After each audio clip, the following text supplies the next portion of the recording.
email. I was working that evening. I was like, I really want to be. It was. I hope I can make the next one, Taylor. I'll have to check the dates. Yeah, I got to give it to Heather and Taylor and everybody involved in the organization. I got nothing but positive feedback. Great. A doctor I worked with over the weekend, his daughter had gone, and he thought it was great, and all the people that night were. I mean, it just was seamless. You did a great job.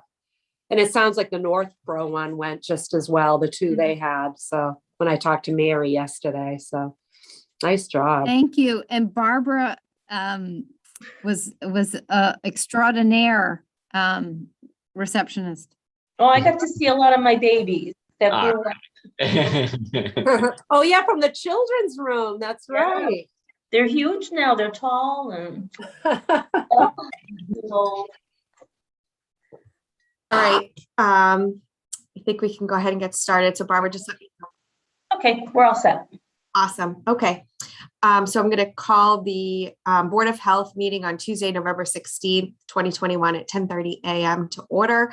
All board members are present, and the verbiage is on the agenda to allow us to meet remotely. So good morning, everyone. Thank you for joining.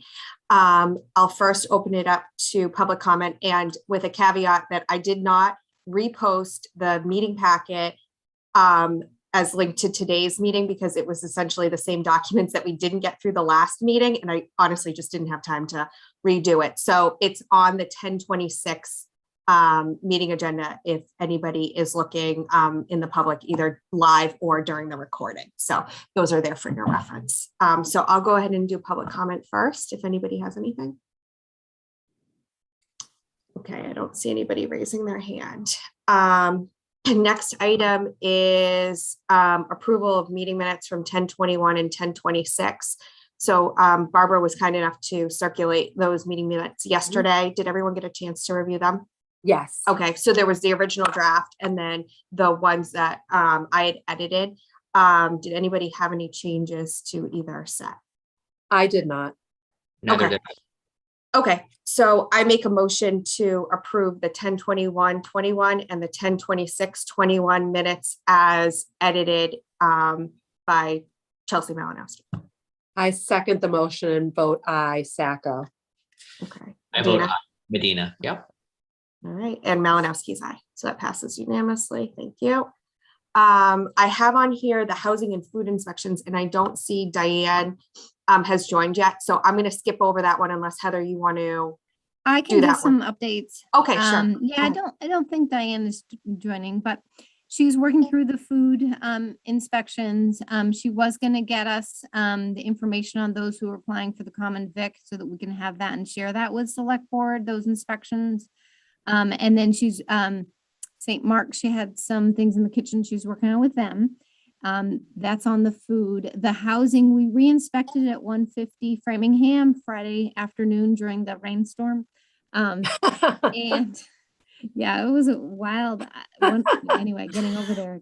Anyway, that has good news. 150, the housing has been re-inspected and they did meet all requirements. So that has now, we're closing that case because of the housing. They had addressed the violations. And can I just ask a question on that? Is the fire department and the building inspector involved in those re-inspections? Okay. Yep. I mean, they actually didn't come. No, Lieutenant comes, fire comes.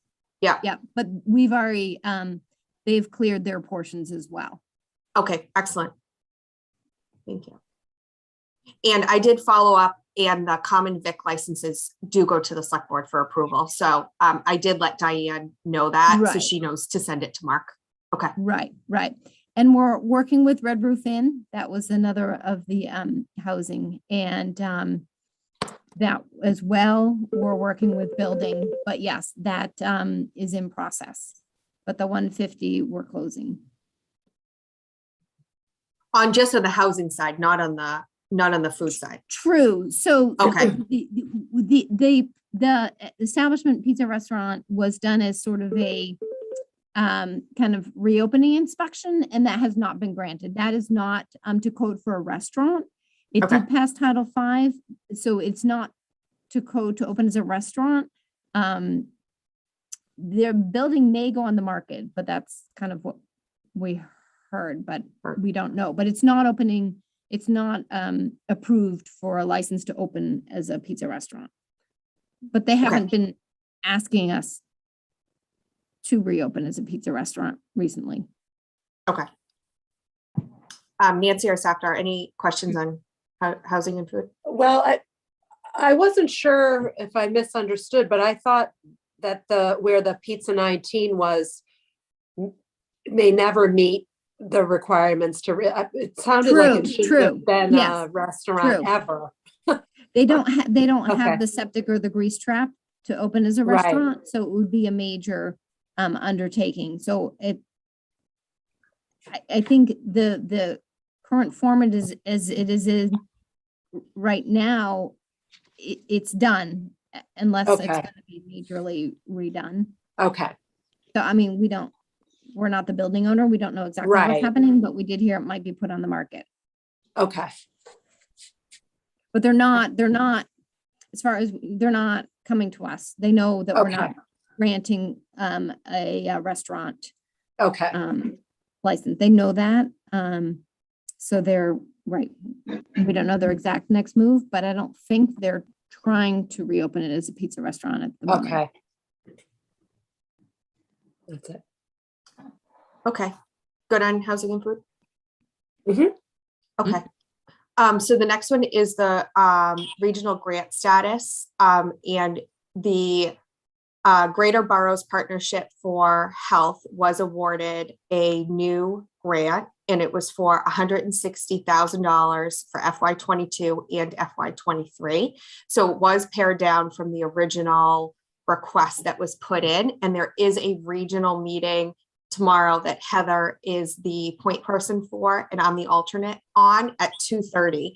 And that's a public meeting, so anybody can watch that one. But I just wanted to make sure this group was aware. So the original budget that was submitted to the state has to be revised, that we have to approve tomorrow.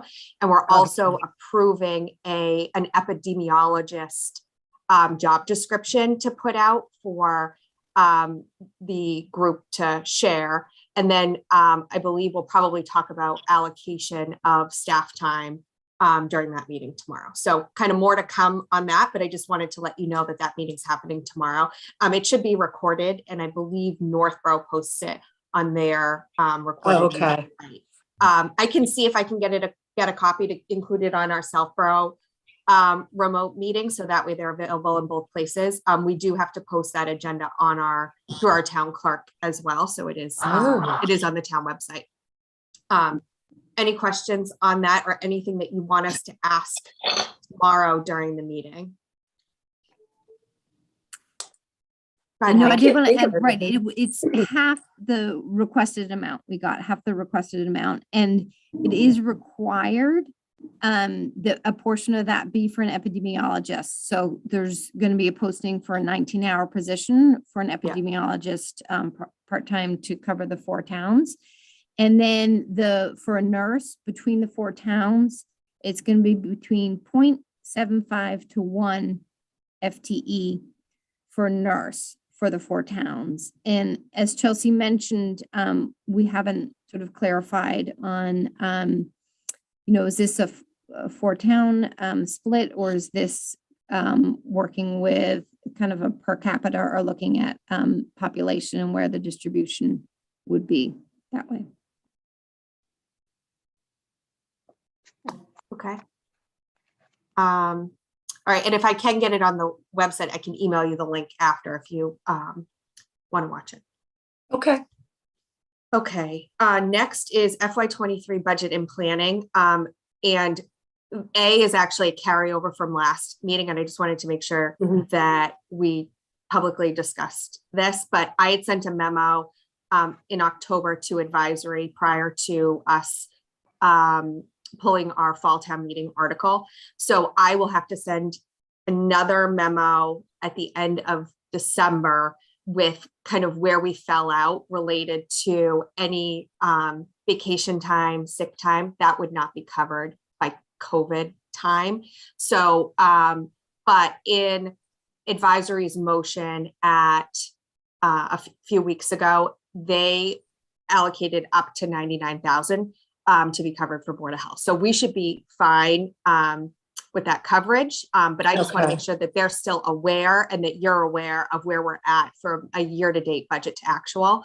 And I have not redone the numbers since the last time that I did it, but that memo I did include in the October 26th packet. So, and I believe I copied you on the email. So I will work with Carla to get the numbers again. And I know that Taylor and Heather have done a really good job of tracking all of their time. And I think it's been pretty clear for Carla to allocate as needed. So any questions on that? Okay. Okay, so on B for the FY23 budgets we have the Board of Health budget, which is the department budget. And then we also have the elected Board of Health. So for I believe it's 510, and I'm going to share my screen.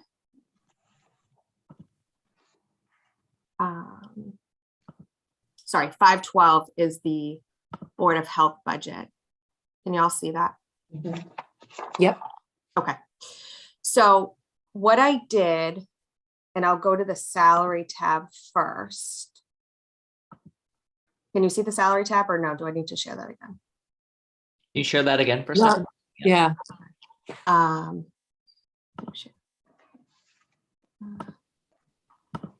Can you see that?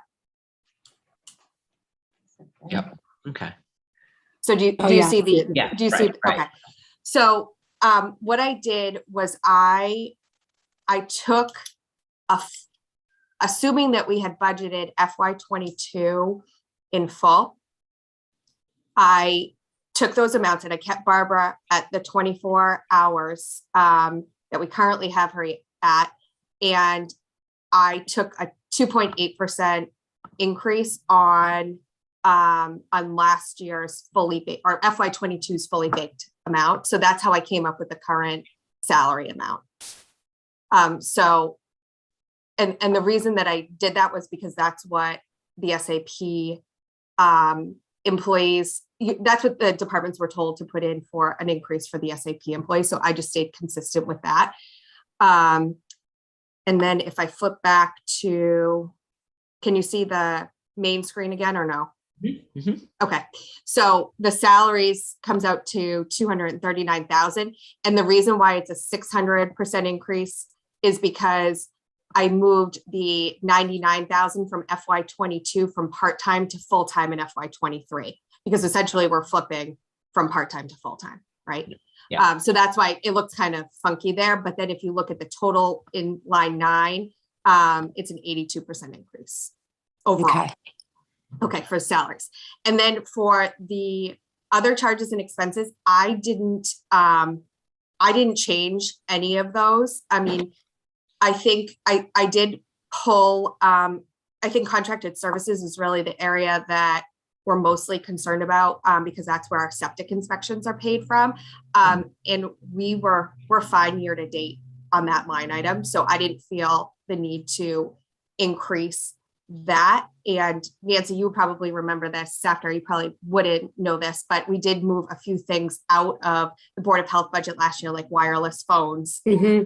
And there was the printer that we just got that is not in this budget. So that's in the, I think will be in the IT budget for next year. It's, but it's already been purchased and leased for this year. So this is how, I just wanted to give you the background on how I did this. Mhm. Does anybody have any questions on how I put this together? No, Okay, surprisingly. Yeah. that's good. That means I did an okay job of explaining it. Okay, so I'm just gonna stop sharing so that we can see each other.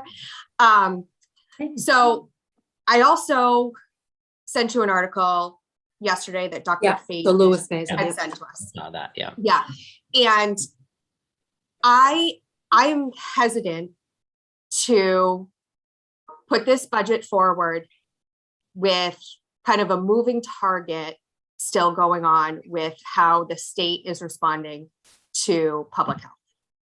And I think that there's opportunities where we could share with other towns. I think we're doing it now. And I think when we talk a little bit later on in the agenda about, how the clinics are working in both, both Northborough and Southborough, and I think supporting Boylston, and you guys can correct me if I'm wrong on that.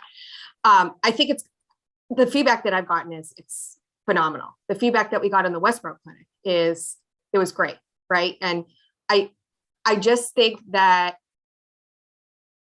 I'm struggling with saying that that Southborough needs to provide the amount that we're looking to provide on our own when we have the opportunity to work collaboratively with other towns. Well, I was a fly on the wall at, the clinic yesterday. Yeah. And I was listening to Mary, who was covering for Taylor for a couple of days. I just think there's still enough work right now to be done. I mean, they're getting all these reportables over the weekends. It's like, there's one thing about my job. It's hell when I'm there, but then I can go home and leave it. I feel like they're, Taylor and they're getting, these contact tracing just never ends. I mean, it's just every day of the week and all that. So I'm hesitant to not go for, just all the staff we can get right now, because I just think COVID is ramping up. I'm seeing it. I'm, firsthand experience in the ICU. It's bad. So I'm really, I don't want to mess with I want to go for the full Monty. So, and I'm not saying that we don't go for staffing, Nancy. What I'm saying is I would like to have the support of this board to approach another town and say, this is what we can bring to the table. Oh, sure. What can you bring to the table? And how do we come up with a sustainable model that we see is working in some facets of what we have, right? And, I'm not saying that we don't go for anything. And this isn't about, I just want everybody to understand, like, this is not about the people in the positions right now. Like, I think they're doing a great job. I'm just looking at how are we going to get the best service and what's the most sustainable way to get that service going forward. And if you look at what the Senate's putting forward, it's a lot of money into public health for the next 5 years. Right. It's not this 2-year grant that we just got pared down. Right. And I'm hoping that the House and the Senate are going to come to some agreement in the next, hopefully before Thanksgiving, if not shortly after, that says, this is what we're willing to put out. And if you read the article, it's about cross-jurisdictional relationships, right? And that's exactly what the 2019 blueprint says, is cross, and that's what we listened to from Dr. Faison. So, I think I'm not saying that I would be comfortable, Nancy, with, and Safdar was saying, I think we can put this budget forward. Right.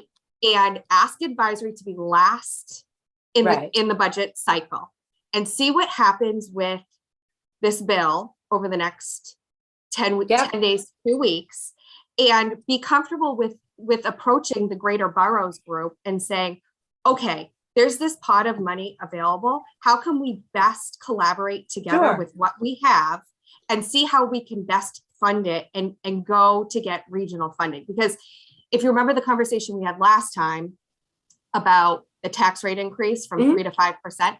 So we're anticipating that we're going to be in a worse situation in FY23 because it's based on the calendar year 21 house sales, which we know are higher than they were in calendar year 20. I know it's like confusing with the fiscal years and the calendar years, but we will be building assumptions in to our budget process in December that could potentially have, I don't know, an 8% swing and we had a 4% swing from commercial to residential this year. So we're looking at a worse outlook. And I know that Board of Health was under a lot of scrutiny for the budget cycle last year. This year, everybody's going to be under this kind of scrutiny because this is not, this is going to be, since at least since I've been involved in town government, I think this is going to be the worst budget cycle that I've seen. Oh, I'm sure. And I just want to make sure that the residents get as much as we can. And I just think doing it on our own, like the state is not going in that direction. They want to help regional. Oh, and you I'm know, fine with that. I thought you meant Okay. like you were looking to cut our budget and for our staff. I think regionalization is great. Getting back to what I heard yesterday, if we were Yeah. regionalized, maybe Taylor could take a vacation and not have to be worrying Right. about contact Right. tracing, like who's sick in Southborough that I'm not getting to.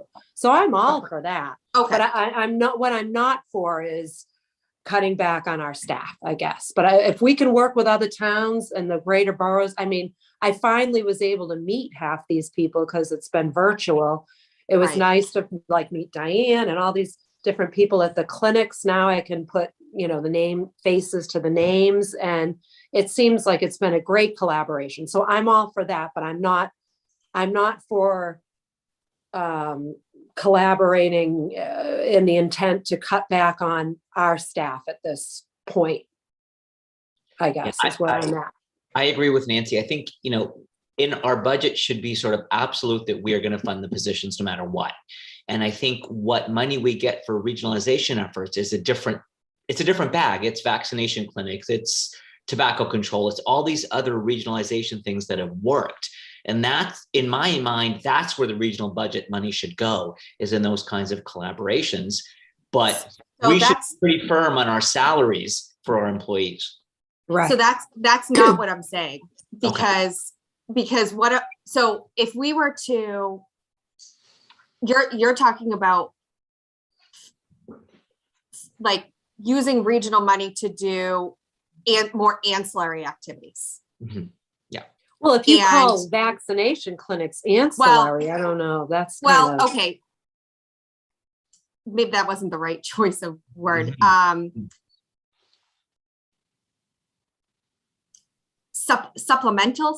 Supplemental activities. Like, I know it's Mhm. I'm not thinking of the right word, but it's outside of what the employees are doing. Well, it's not, because Taylor's doing a lot of the clinics and Heather. oh yeah, they're at So- all of them. So I guess I don't think these clinics could be taking place if we weren't collaborating with these other towns. I mean, Oh, clearly. Right. Um, Right. I mean, you just look at if you look at the people who are volunteering, it's Southborough people helping in Northborough, North people. I mean, Yeah. even the town residents, right? And Yeah. I think it's great. I just think that I would like to explore the options of us saying, okay, we have Taylor and Heather in Southborough. Okay, Boylston, what do you have? Westboro, what do you have? Okay, what can we do that's sustainable together? And Safdar, I don't know if I'm uncomfortable saying today that means that we're gonna bring the $300,000 budget to town meeting, because we make him come up with a plan to use some of the funding to fund the positions that are our staffing. Does that make sense? I guess my concern is there's still an unknown about the funding that we're going to get. And I think that's where some of our uncertainty is. What I don't want to do I is agree. compromise our positions in any way. Agreed. So if we bring I a agree. budget that's less, our fear is compromising Heather and Taylor's positions. And that's what we don't want to do. Right. And I agree. and I think in terms of using other funding beyond that, I think we've proven that we can do more with that funding for our public health in collaboration with everyone else. And like you said, Northborough residents used our clinic. We used Northborough's clinic. I think it was phenomenal the way it worked. And that can hold through for other efforts as well. So, I mean, So- I had and- kids from Upton. I had, because I was looking at, the zip codes. I mean, it was it was nice to see that we're helping all these other communities. I have no issue with collaborating or regionalizing certain things, but not at the expense of our staff at this point. Because even with all this collaboration, Heather and Taylor look exhausted. Yeah. I mean, I think it's a lot. But I think but I staffing think we would have people to help us. I guess what I'm saying is they're working really, really hard, but they're alone in Southborough, right? I mean, they have help on housing and food, but we're not getting a lot of other support, right? So I think what I'm suggesting is that we approve the budget as we put together, right? But so that way we have the higher number, right? And I don't disagree with that, but I think that what I would like to do is be able to pursue a broader plan and figure that out before town meeting. That's what I'm saying is get together with the boroughs or, you know, whatever. If we think it's one town, if we think it should be all 4 towns and say, okay, this is what we're going for. What are you guys going for? And what can we get as a region to help support what every town needs? That's what I'm saying. That makes sense. That makes more sense. Yeah. But I think, you know, it's sort of incumbent on the idea that when we work as a region, that, you know, each town also look at its employees. And, you know, like to me, you know, I think if we allocate funds for regionalization, we should also look at, you know, are we really, like, if those funds go to fund positions in other towns, I guess that's what you're saying, that's probably not right either. Like those funds should just be for regional projects. And again, the idea that Taylor is covered by a nurse from another town when she's on vacation to do contact tracing in Southborough. Heather is covered for any, you know, director duties when she's on vacation. So is that I think is fair as a regionalization effort, but also to say, you know, those funds should really be for anything that's regional. Right. But I also, I think what's tricky too is, you know, some of the towns we're talking about, and I don't mean to sound snobby, but they might not have the same, you know, I would hate for the Southborough residents to be paying more in taxes to be covering jobs done in Boylston, let's say, or something like that. I don't think the townspeople are going to be crazy about that. So, I mean, which has always been the issue in the past. I mean, I'm 16 years into this. We've been trying this for so long. And that's the trickiest part. Like the grants are great because you can sort of figure it out. But when it comes to the taxpayers of Southborough paying for stuff being done in some of the, you know, in Boylston or North, you know what I mean? Like, I do. That's where it's hard to figure out. Because especially me, I've said a million times, I'm not a financial person. So that's the slippery slope. You know, some of these more affluent towns might have, you know, we're going to have this good staff, hopefully, if our budget gets passed. But then you worry, well, now are they going to be taken to be doing stuff in Boylston, but yet the taxpayers of Southborough are paying for them to be with us. That's where it gets confusing for me. So I think that's what we need to figure out is what are the options for that? Because I mean, if like it works out for the school system, right? Like all of our superintendent staff are shared and there's a cost allocation that happens based on. So that's, right. Like I said, I'm not a financial person. So that's, I mean, I think we're fortunate in that we do have other areas that are already shared and we're actually looking at more right now in terms of some public safety stuff. So, you know, I think that there is an opportunity to evaluate how that would work, Nancy. And that's what I'm suggesting is that I agree. I don't think that we should be asking the taxpayers to pay more to then have them go work somewhere else. Or vice versa. I wouldn't want the taxpayer, like I didn't make it sound like we're any better than Boylston. I don't want the taxpayers of Boylston to have to, you know, I'm sure they feel the same way, you know, it's like, I'm sure they want to know what they're paying for and. But and I think the other thing that I took away from reading Dr. Faison's report and kind of his presentation was we can't forget about septic either. And Yeah. if you remember about the contracts that we have No, we signed, can't.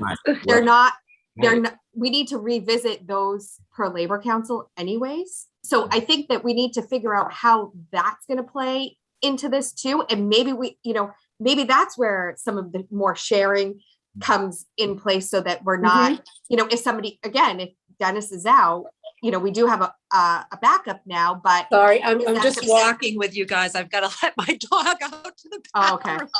Crying, Um, sorry. I'll take you with me. Come on. No problem. So I think, if we can get to a point that we have support for Mhm. people that we have now, and we just need to refigure how that's going to get funded, how that's going to work, and what the long-term plan of it's going to be, then I would be comfortable with submitting the budget and asking to be last, and working with this group and then the boroughs group on, Okay. what that could look like. Okay. All right. So I'm going to pull the budget back up again, Okay. so that I can get the numbers right. Okay. Can everyone see that? Mhm. All right. Mhm. So I move to support the fiscal year 23 512 Board of Health budget for $310,947, and would request that this budget be at the tail end of the budget cycle review process, and that the Southborough Board of Health continue to monitor and work through any Senate and House bills that come forward. I second the motion and vote aye, Sacco. I vote aye, Medina. Okay, and Malinowski's aye. Thank you.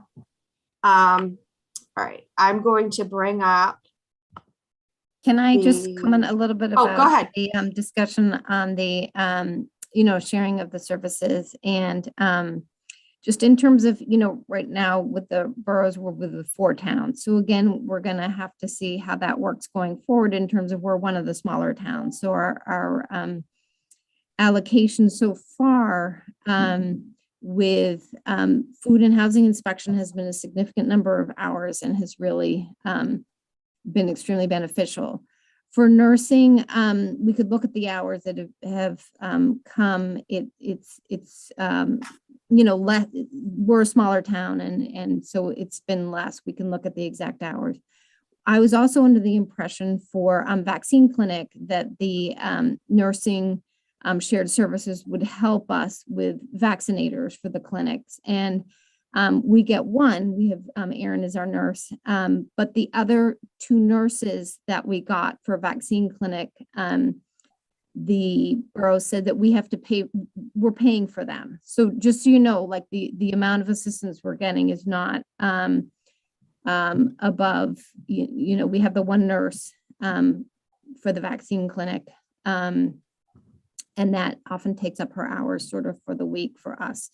So we can look at the exact hours, but that's how much we're getting now. And then the future one, the epidemiologist, and potentially up to another nurse between 4 towns. We're one of the smaller towns. I sense again that won't be a lot of hours. So like you said, it's great for help us with coverage. And I think the regional plan is great too, to really try to extend, public health in our region and in all regions of the state.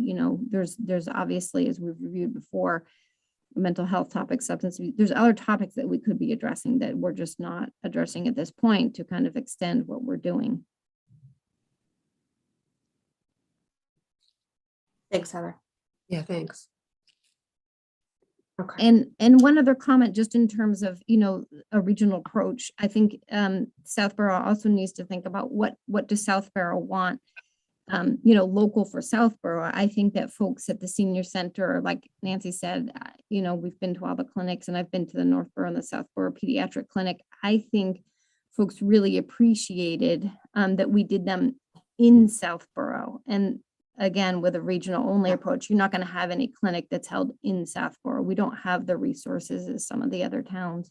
And so the pediatric clinic in Southborough was great. I think so I might say perhaps was a little smoother than for the children, because we had so many volunteers. We had pediatric specific clinicians who volunteer through our MRC CERT because they live in Southborough. So we had pediatric skilled vaccinators. We had the school come out, the staff, the principal was there the whole time. And I think that really put the children at ease. So in that sense, it might have been a little more comfortable for our students to do it here in Southborough. So, and same with the senior center, as Nancy's been coming to most of those, they're very, very appreciative of what we're doing for the residents. So it's, if with a regional approach, I don't know to be held at our buildings. Yeah, I agree. Like Donna and Kerry, the secretaries at Wood were there because they said, the kids want to see a familiar face, and that, we're so lucky to live in a town. I think where that people helped with the familiar recognize us. faces at that clinic, which might have been more than familiar faces at the Northborough. Yeah.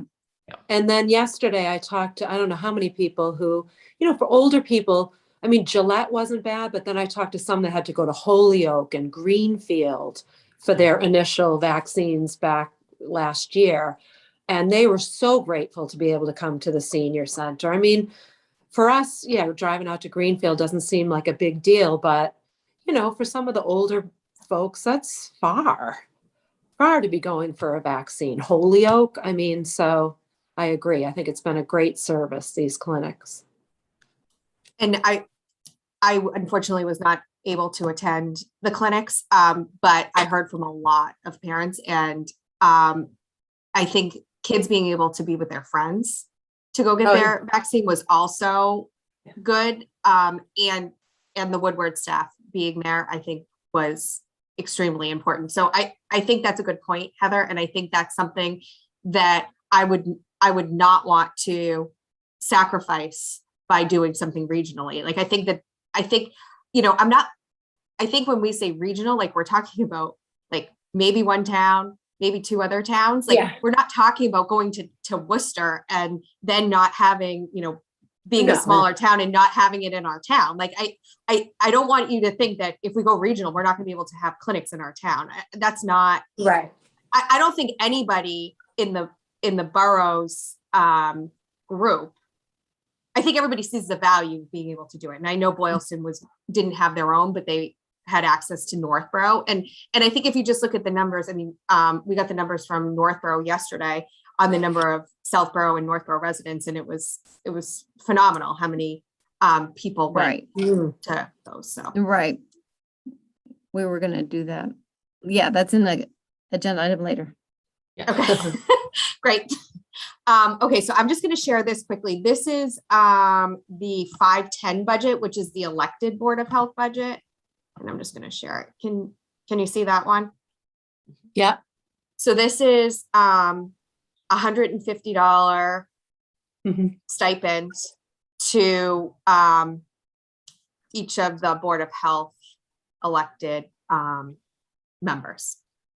So I think I think in the past we've waived, I don't think I've gotten it in a while because I don't really see the point. I'm okay with waiving it too. I'm okay with waiving that completely. So that's what I want to get it out. Okay. I mean, that's fine with me too. So. Okay, so I don't take it it ends either. up being like $134 or something crazy like that. Before we'd put it to I think Dr. Faye said that would put it towards a party at the end of the year or something, but I don't feel strongly about. I'm very willing to just do this volunteer.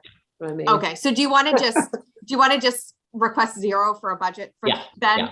Yeah, but I do want it in there that we aren't taking any money. So I don't want it gone. I want us in there as receiving nothing so that people do realize we are giving up our measly little stipend. So let me just explain what happened. So if we approve to have it in there, we don't take it, Nancy, it still raises taxes. I mean, it's $450. I know it's not a lot of money, but what will happen is if we don't take it, then it goes back into free cash at the end of the year. So we could do that, or we could make it, make it zero, whatever. I mean, I just, Okay, you're the felt like we need- financial person. What do you, I don't feel Well, strongly either. if, Like, so could we I guess use it for something else? No, No, you can't. Okay. no, That was my thought, is can we use it for supplies, or can we use it? Yeah, for that's what I mean. Can we else? move it to a No. line item? But I Yeah. don't think I mean, you what can. you could do is you could get your check and then you could go pay for something, but you're Oh, gonna we get could. taxed on it. I mean, Right. Why lose those federal tax dollars on it if we don't need to, right? So. right. So, It's I mean, funny, I have a little retirement thing through the town, and it's for like the few times I subbed as school nurse and the Board of Health thing. And it's like this crazy little amount that I get a statement for every year. It's so funny. I think if we decide to put it in and then just not take it, then it just goes into free cash the next year. And you could think in your mind that it essentially pays for the next year's budget because you're not having to raise taxes because it went into free cash. We can do it that way. Okay. That sounds Okay. reasonable. Yeah. Okay. So I move to approve the elected Board of Health budget 510 for $450 for FY23. I second and vote aye. And I vote aye, Medina. So. Okay. And Malinowski's there. Okay. Yes. Excellent. Thank you. Okay. So then next, and I see Diane's popped on. So I'm just going to, Diane, Heather gave us an update on the housing and food, but if there was something specific that you wanted to add, if you can just raise your hand. Okay. I don't see her raising her hand. So I am going to move to 5C, which is discuss the list of Board of Health requirements. And this was a document that Taylor and I think Heather and Barbara actually updated. And why can't I find it right now?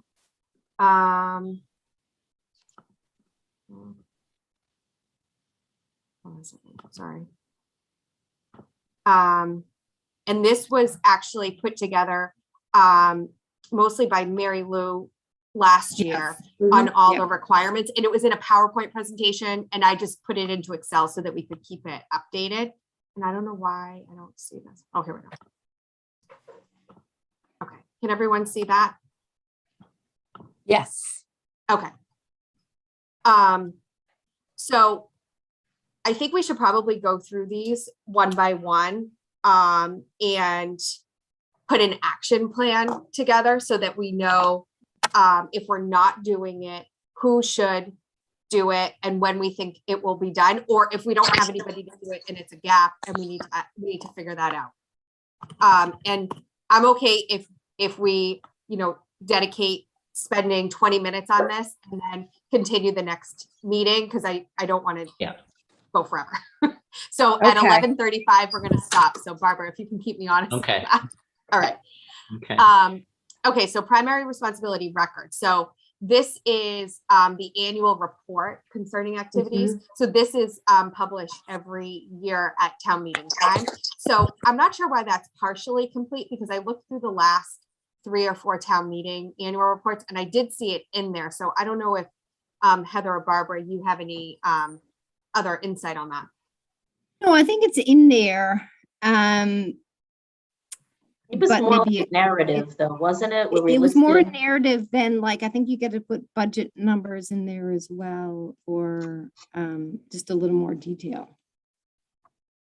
And what about like making it like a grid so that, and every year you just plug in the numbers again, so that way we're being consistent and can see year over year increase. So maybe we could try to come up with a template for that. Right, it was a Right. narrative and didn't have any much numbers, but right, I mean, Okay. we'll get to this later in the agenda about the numbers that we're tracking. Okay. Right.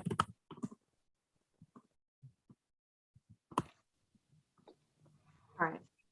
So it's not, I mean, it's complete. It's just maybe not to the level that we'd like to see it. So I don't think that that's a huge issue. I think we just can fix it for our next report. Right. Okay. The next one, maintain and retain numerous records, 36 categories, Mass Association of Health Boards. So that's partially complete.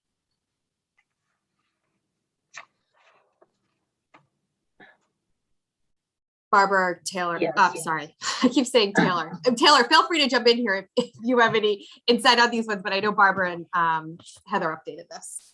Well, we do keep a lot of records. I mean, it's not quite narrowed down.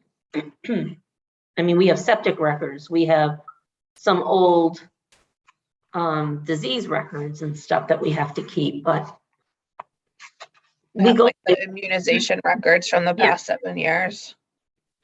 right. So do we need to come up with a policy on what type of category we need to keep and for how long, and then make sure we're in compliance with all those categories? The state has a schedule Right. that we do adhere to. Okay. So Barbara, in your mind, do you need help to make sure that we're in compliance with all of those, or why are we partially complete and not full complete?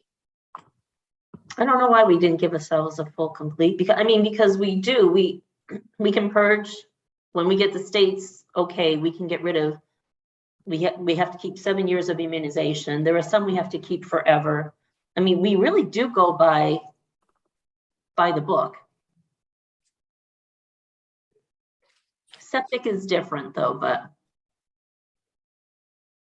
So what do you mean, like, well, even with septic, the state says that once a new plan has been approved, you don't have to keep the old plans. But I know the inspectors sometimes like to see the old plans and refer to them. So, I mean, those are minor things. so you're keeping more than what you're legally required to keep? Well, I know they prefer to keep some of the old plans, some of the notes that are on them and things. Yeah. When I scan though, and what I keep on my desktop are the current plans. Okay. I do not, because if somebody wants a plan of their property, I give them the current plan. Okay. Oh, I see, yeah. So I'm not seeing though where we're missing something. Yeah. Or not, I think we should have been a fully compliant. Okay. So are you comfortable with me changing that? Yeah. Okay. Heather? She go away? Yeah, I'm here. Oh, okay. Are you okay with that one being fully compliant? Yeah, I mean, I guess, I don't know who we're keeping on the record, right? I'm just not sure if I've looked, you know what I mean? Actually. So you know what? Let's keep it we're doing it. partially complete for now. And let's have this as a follow-up item Yeah, to just, validate. Okay. yeah, just Okay. kind of.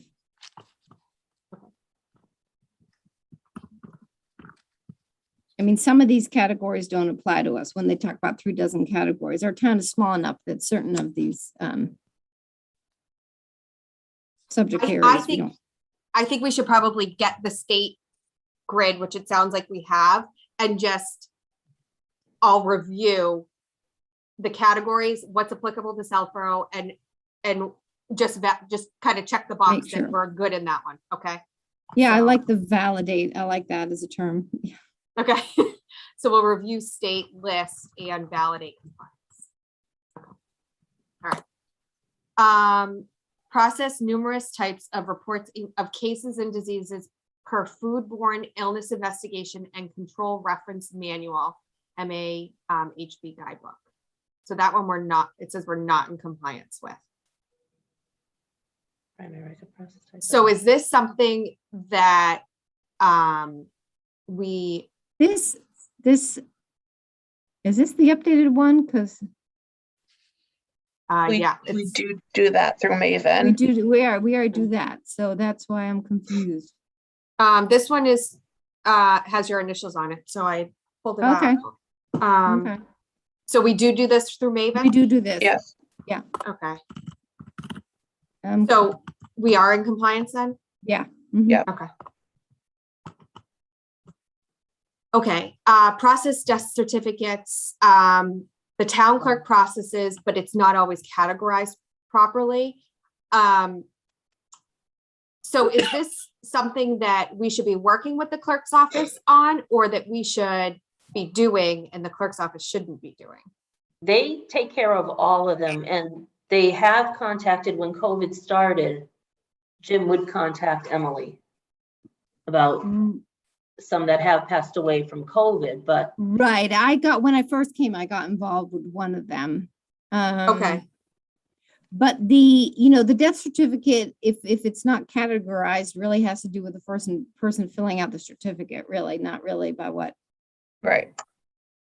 I feel like that's can I intercede? Yeah, go I ahead. know just from having my parents pass away, that you always go to the clerk's office, like, Yep. that's where you go to get copies Okay. of death certificates that you need for various things. So I think it would be strange if they had to come to us for that, honestly. No one else does it like that. Yeah, I've dealt with Worcester and Marlboro. You go to the town hall or whatever to get to the clerk. But I don't know if this is, so I agree that you go to the clerk to get This it. is but different, you're thinking? Well, This I'm is- thinking, is this something that we're supposed to file outside of you being able to access a death certificate? Is there something that we get that we need to do separately or no? we I'd don't have to- have any of it. Okay, I don't think any, Yeah, because Okay. the cause of death is going to be determined by the hospital or wherever. Right. It's be really exactly. determined by us. So, um, I have Yeah. a feeling this is something from like 200 years ago that just Okay. kept getting Yeah. carried so you know what, I'm over just gonna when- say, I'm gonna put a note that I'll follow up on this one, just to make sure that we're good and then we can update it next time. Okay, All right. Okay, so the next category is food laws and regs. So issue permits for all food service establishments, including restaurants and food service facilities, in stores, recreational, camps for children, family campgrounds, institutions, hotels, motels. I've got a lot of typos in here, sorry. Schools, retail food stores, mobile food units, push carts, etc. So, and I know, so we have fully compliant on that one. I think Taylor's been doing a lot of work related to the camps. Obviously Diane's doing a lot of work on the restaurants. So any other commentary on that? I think that's in good shape. Yep. All right. Agreed. Enforce chapter 10 of state sanitary code, minimum standards for food establishments, includes conducting inspections, issuing orders, suspending or revoking permits where necessary. I think that we're good on that one because of Diane. Yep. Okay. The next three are not applicable to Southborough because we don't have plans for eggs to break, milk pasteurization, and a we don't need a milk inspector. So, oh, I'm sorry. The next couple we don't need, or we don't have. We don't bottle carbonated beverages. Register and inspect bakeries and enforce state bakery regulations. Does that mean that we don't have a bakery in town? why is that separate from a restaurant? Like, wouldn't it be like, isn't a bakery kind of like a restaurant? No, I guess not. I don't This is know. more like a factory where they're making them and then selling, but we don't have any. We have residential kitchens, but that's covered up above. Okay. Okay. We don't have we don't manufacture frozen desserts, cold storage and refrigerated warehouses. Nope. No, okay, Is Ken's one or no? yeah, Nope. okay. Okay. And this Shellfish, is a distribution, yeah. shellfish, no. Enforce statutes and regulations relative to the adulteration and misbranding of food. Mm-mm. Nope. Okay. So then I'm under septic. Enforce Title V of the state environmental code, minimum requirements for the subsurface disposal of sewage. So I think Dennis has all that covered. Mhm. Next, make rules and regs for removal, transportation, and disposal of garbage, offal, and other offensive substances. So this actually is on our agenda later, but I Correct. agree that we're partially complete on that. So this I'm gonna put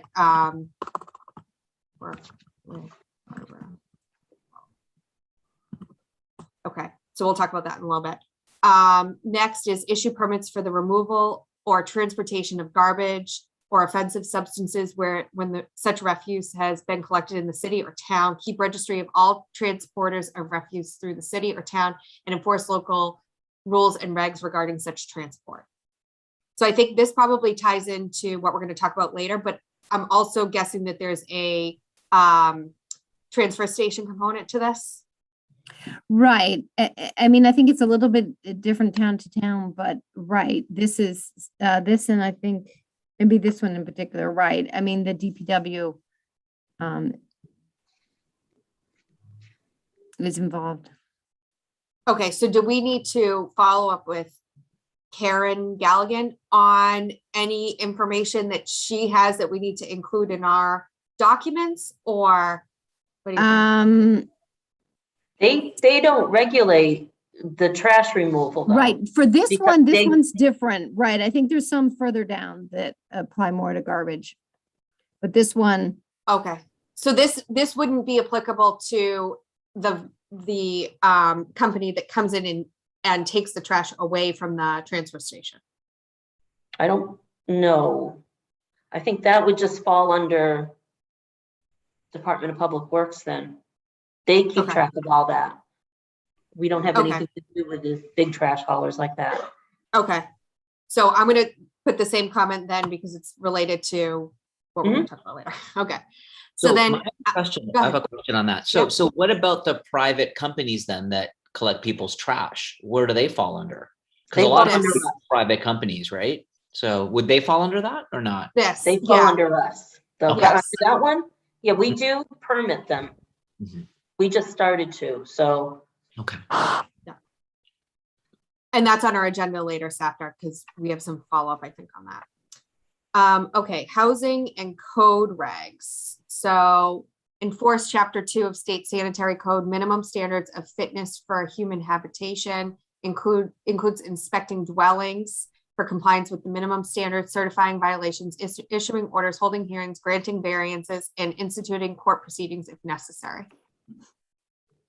I mean, now that Diane's up and running, maybe this was a month ago when she had, Right, you know, right, now that she's up and running, I think we're on this too. Mhm. okay. All right. I think so when we I'm gonna- first looked at this, she was just starting. Right.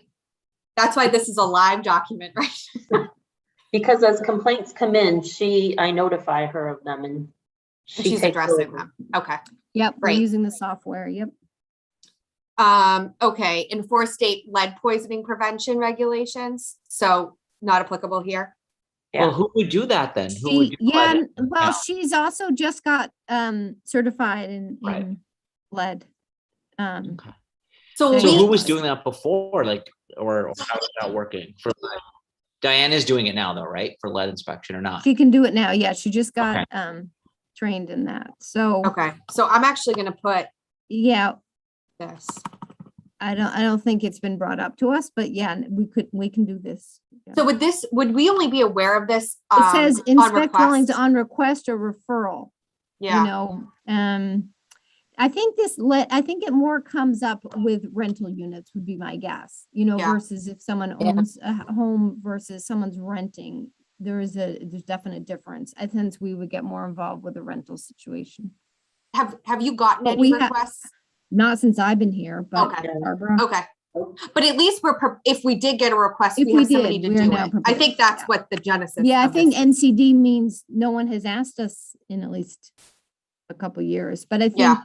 potentially it could with a rental. I don't think. Yeah, I homeowner agree. could.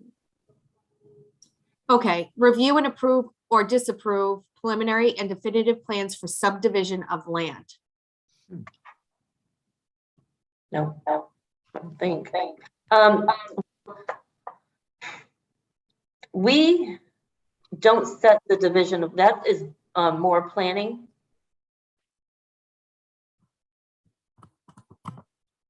Okay. So I'm gonna dig more into that. That's the planning board. Yeah, no one's ever come before in the whole time I've been here for us to do that. Right, land, I think they mean land that's never been developed. No. And that goes all through, well, I mean, we can do the soil testing, but then it would fall, Right. I think, more on planning department, their board.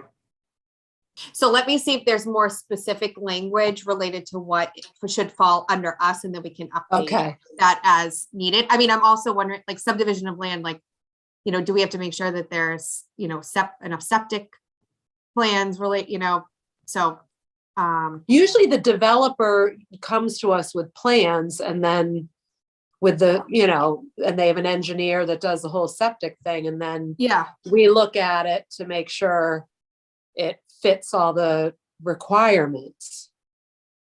Yep. okay.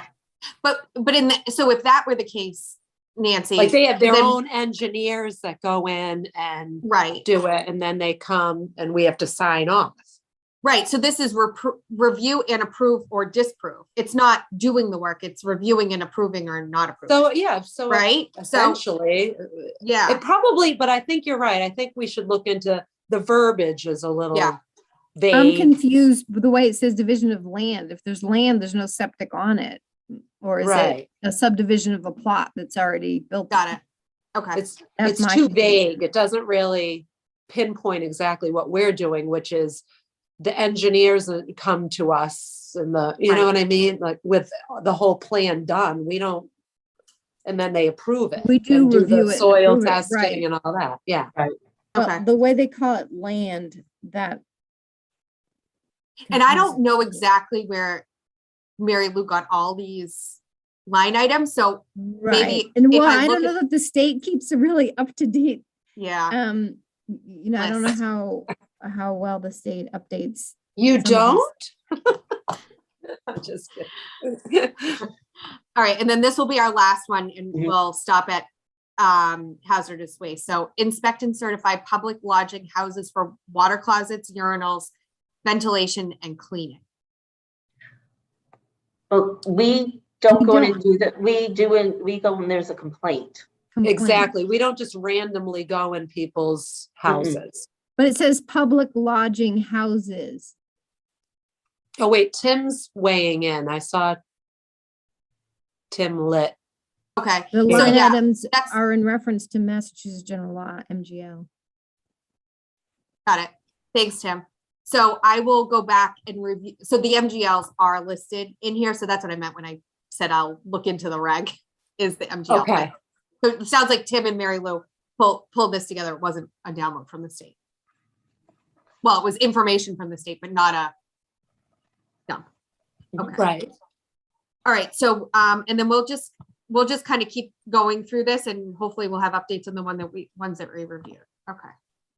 Thank you. Okay, director nurse report. So Heather and Taylor, if you want to go ahead. COVID case numbers. They're Sure. very high, I think, Taylor. Yes, very high, staying very high, unfortunately. So right now we have 21 active cases. That's slightly down from 35 active cases. The total for the past 2 weeks prior was 64. It was 64, and I look back, the highest ever was 65 last January. Yeah, so not great numbers. And we're going into the holiday season and the cold weather. Right. Yeah, Yikes. they were like 8 Predicted to days. get probably a little worse. The only good thing is that these 5 to 11-year-old age groups will be fully vaccinated before Christmas, which will be awesome. So we'll continue on with our COVID tracing and see what happens. Right, the state did note in January to kind of tailor your time to focus a little more on the school and the settings. So starting soon, we'll be attempting to call people less if they're not children. If they don't answer the phone or they're resistant to talking to you, it's kind of just like if you get them on the phone, give them as much information as possible and then move on. And then focus more on families, school-age children, things like that.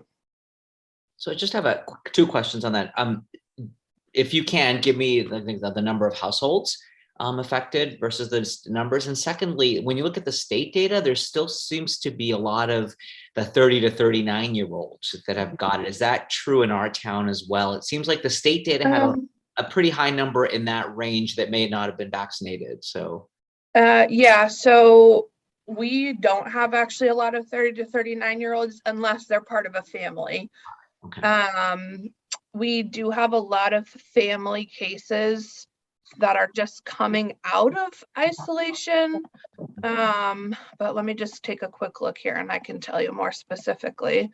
Unfortunately, it was a lot of individual cases. So right now I have 1, 2, 3, just 3 families out of our 21 cases. But we have had quite a few families that have been affected in the prior weeks. But as far as, like I said, for that 30 to 39-year-old age group, we actually don't see a lot of cases in that group unless it's someone who has a kid who already tested positive and they're the caretaker for that child. Let me just pull up the data and I can tell you specifics here. So our 30 to 49-year-old age group is almost 100% fully vaccinated in Southborough. Right, we don't have that Actually, gap. it's one of our lowest case counts since the beginning of, like, when COVID started. The 30 to 39 age group has only 77 cases that we've had in town versus like, for example, the 40 to 49 age group has 90 and the 50 to 50s are 60 is highest. 140 cases, which is That's the our highest, 50s. So That's good to know. It's the state one really bothered me for a second why so many younger adults were getting it, but it's like we've got a fully vaccinated population of adults, which is really nice to see. yeah. I think you're going to be seeing more vaccinated people, hopefully, because of mandates. Right. We're fortunate in Southborough to be like one of the highest vaccinated towns. Because I know UMass, you're gone December 1st unless you have an exemption, which are hard to come by. So Tufts was October. yeah, they go without the 15th. They had to go out on unpaid leave. Yep. Okay. Anything additional for the school COVID cases and testing? Nope. The school is still doing test and stay, and it's a successful program at identifying cases quickly. Okay, great. And it's still being held Yep, in the morning it's before in school? our parking lot. Yep. Great. Behind the Okay. school. And do you know if that's going to continue as kids are vaccinated? Are they going to still have to do test and stays? So once they're fully vaccinated, kids would not be qualified. They don't qualify for that program anymore. Okay. When you're fully vaccinated, you don't have to quarantine. The only reason why, you get tested with a PCR on day 5 after exposure, and as long as you're not symptomatic, you would continue with your school day. Okay. Okay, great. Thank you. Mhm. Community survey results. I kept that on there. I know we had some information in the packet last time, but I didn't. I believe I already did this. I just can't remember. I just didn't know if I So left it on there in case there's you had. I know nothing we new. rushed. We had 299 respondents. I have the breakdown by age. The largest respondents were 45 to 54. Top concerns are COVID-19, mental health, vector-borne illness, and climate change. I have the breakdown by age. And then the other thing, which we guess we have communications. This was also their preference for communication for our residents, for the 300 that responded. Email, social media, and websites, but in that order: email first and social media, then websites. So we'll talk about this in a future.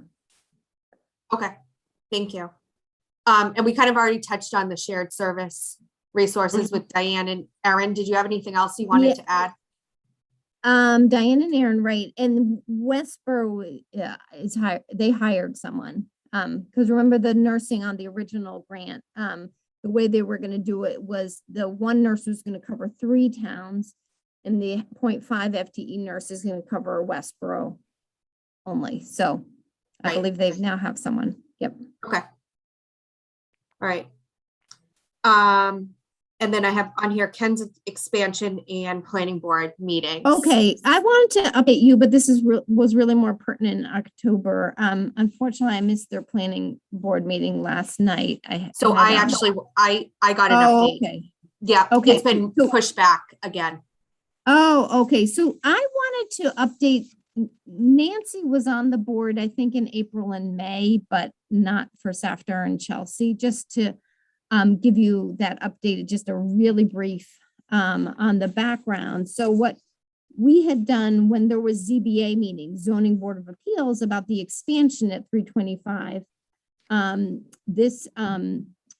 we had done 2 things. The board had done a letter that Mary Lou signed about basically citing that I went to a planning board meeting and I heard residents' concerns for noise complaints, and that noise is a known public health issue with,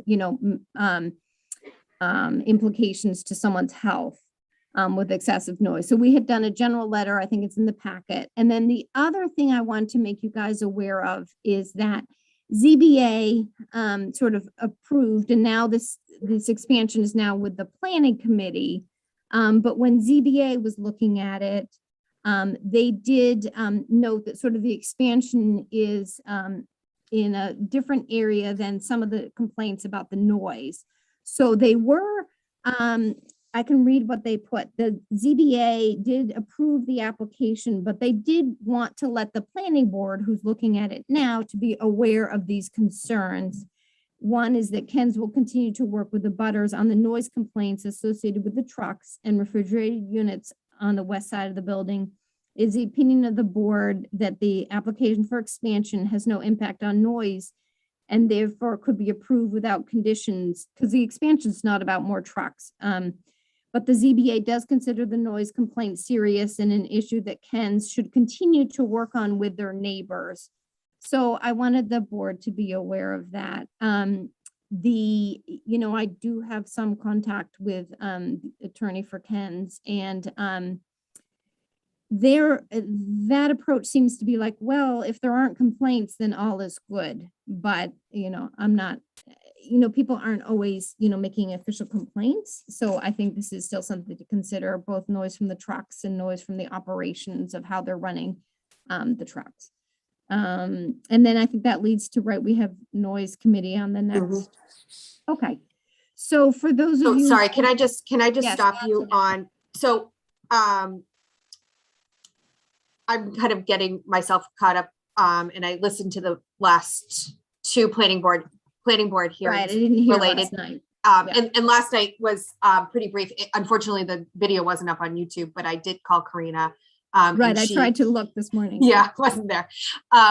But she said that they moved it out until December, and I believe Ken's is going to Concom on Thursday to meet with them on some of the things that they need to fulfill from a conservation perspective.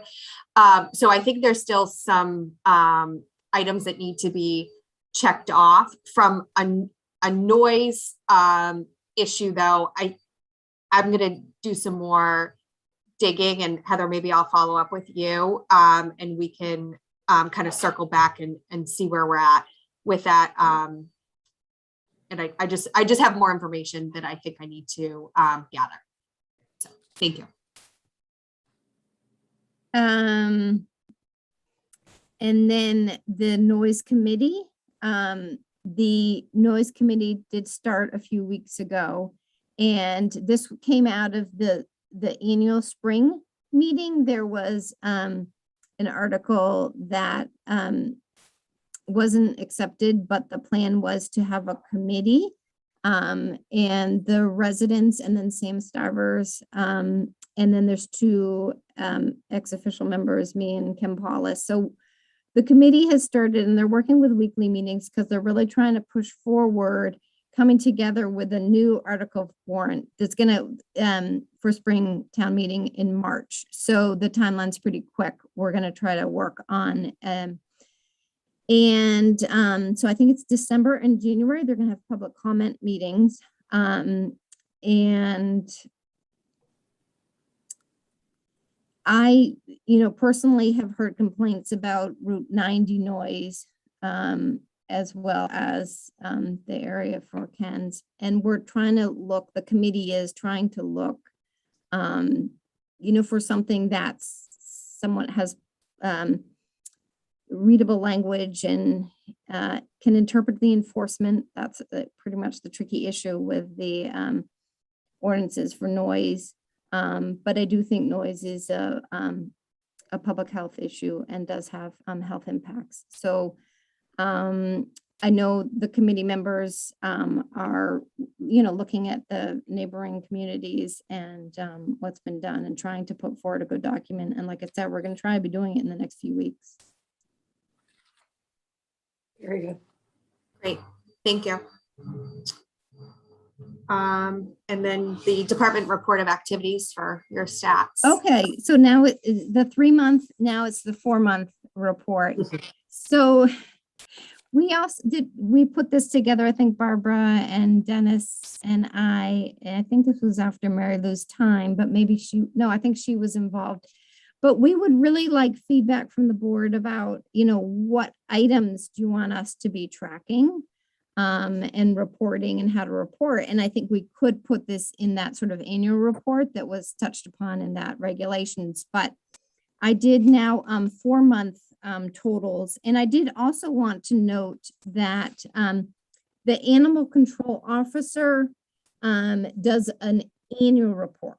We get that once a year. So I can maybe let you guys a little bit know about that. But the way they track it is July to June. So we have like June 2021. So in July, we got these numbers. So that's tracked as well, but separately, but I'll let you know about that. Okay.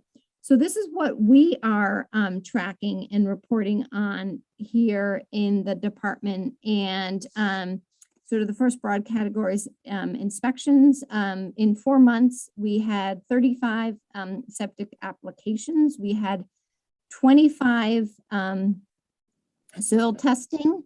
We had 57 septic plans. We had 15 variances for plans. We had 15 revisions. Then to discuss that, we also have our inspector does consultations with architects, both on the phone and in person. We track those 35 in-person consults, 40 phone consults, and 10 were specific, very long consults. So the 50 phone consultations. We have 34 Title V reports. We have 100 septic inspections. 8 failed septic. We had the routine maintenance pumping reported 244 septic pumpings. And then we had 47 plan reviews that kind of the building department houses, but we sign off on the septic. We had 47 building department plans. We were thinking of adding as-built plans and certificates of completion. So that may be going forward. So that's kind of licensing of pumpers. We did not do any licensing of installers. We did do 4 of them. That's septic. I mean, I don't know if you want like it printed in numbers. We have a spreadsheet. So can I just ask a question? Yes. In the numbers that you just rattled off, like revisions was 15. So does that mean that the 15 originally started as an application and then there was a revision to it? Or is a revision just a revision and there was no other activity related to that? So when Dennis looks at the plans, if he says, The plans, yeah. no, that this has to be a 2-compartment tank, it needs to be stated on this, or if it's not quite in the position that they had decided, you know, which is best, they have to provide us with a revision of the plan. So he initially looks over, they do the application, they pay for it, and the plans, Dennis reviews the plans. And if he sees something that he wants changed, then he calls the engineer and they have to do a revision. Okay, and then Dennis has to review it again. Yes, to make sure that they did incorporate the changes, the addition, whatever that he said. Yep. So is there another charge for a revision? The first one, no. After that, they start getting charged. So I think what would be helpful for me, and I don't know how, Nancy's probably much more savvy in this area than I am, but I think what would be helpful is if you could give like on your grid, if you could add a brief definition or whatever the work entails, and then the cost of that, so that we can see, you know, are we within, you know, are we charging appropriately for one, right?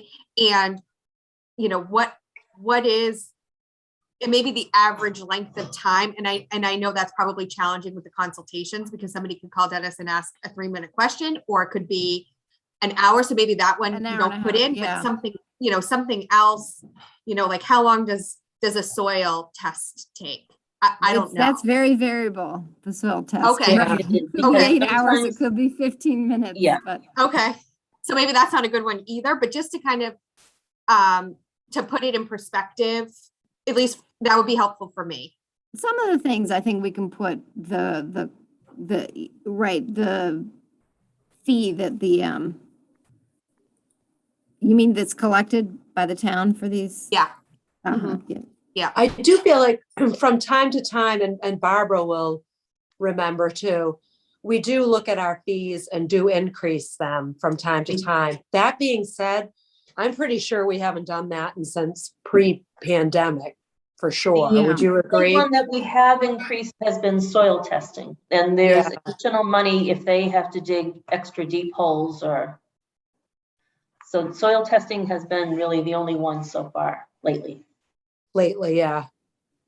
But it is a good, every now and, every couple of years, we really should be looking at, what we are charging, because like everything, it should go up.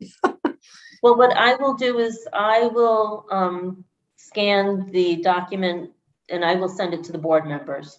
You can Okay. look over it and And do we keep track of like when we went up on them most recently, or not really?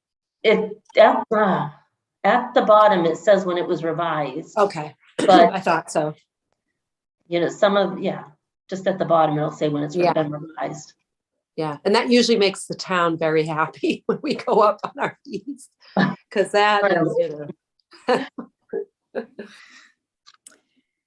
I mean, without Yeah, I being mean, a I think that burden. could be a we don't want to be a future, burden for the taxpayers either, and the townspeople, but we do want to be, online with what other towns are charging as well. Yeah, and I think that could be on a future board agenda about our fees. Yep. And I assume we have the authority to increase them. Like, we don't have to wait for a fiscal year. Like, we could just. We've done vote them on that. willy-nilly. Yeah. Okay. I think that's a good point, Nancy. Yeah. No, I think the so. pandemic has just been all consuming. So we probably haven't really looked at this. So. And just to keep going with our 4-month totals, 28 food applications, 29 food inspections. Those are all Diane. 3 housing inspections, 6 camp and medical inspections, 5 body art inspections, 2 pool and camp pool inspections, nuisance complaints. We do get air and odor, 6 of those, 1 on noise, 3 others, which I know one of them includes beaver. Next, we have communicable disease, 180 COVID cases, 303 contacts contacted, 77 sessions with mainly Taylor or me about advising departments, businesses, schools. 1 foodborne illness. We had more of those when I first came, but not many this summer. 16 tick-borne illness. 8 other communicable diseases. We also had a couple this week, so they're not in these numbers, but other communicable that aren't tick-borne or foodborne. Barbara has consulted 415 people over the phone. It's a I good thing think- I like to talk. That's all I can say. And you're so wonderful on the phone. You have such a nice manner. I think those are basically our highlights. I can give you briefly the animal numbers from our animal control officer, just so you have a sense of what's being done there, and then let me know some feedback on what you want reported in what format. And so in 1 year, the animal control officer took 312 calls for Southborough. And then they're broken down: 6 complaints, 15 lost dogs, 10 lost cats, 91 wildlife, 106 were miscellaneous, pickup 1, human animal bite 6, quarantine orders 16, and 49 deceased animals were disposed of.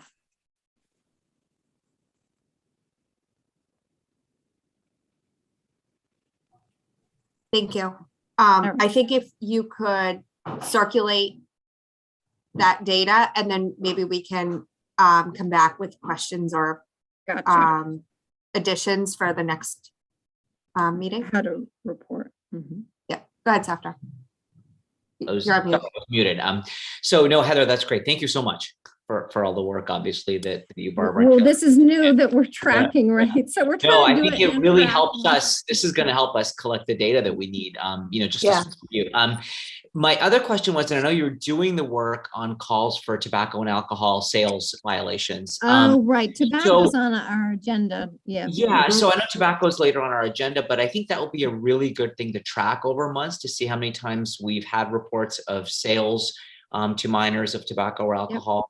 Any infractions at the medical marijuana dispensary, if there have been any. I mean, I know the police probably are tracking this in their own way as well. But I think that would help. Or anytime you've had to been called to a gas station or anything with regards to a tobacco issue, or Right. any other alcohol or marijuana issue. Right. Those are rare, but we could put them down. Great, thank you. Next is Southborough employee COVID testing. So we are offering rapid testing to employees who qualify. Symptomatic. In the instances that we would do a rapid test if someone was symptomatic. Okay. And then mostly I'm requesting that pretty much all people follow up with a PCR test, just because we know that it's more accurate. We do have PCR testing available that we're sharing with Northborough for very specific instances. It's testing that is hard to come by. We don't have a limited number. So for special circumstances, we could send someone there for a rapid PCR test. Right. I believe Erin does those, and she can't Right. do them all day because then she'd never do anything else. Okay.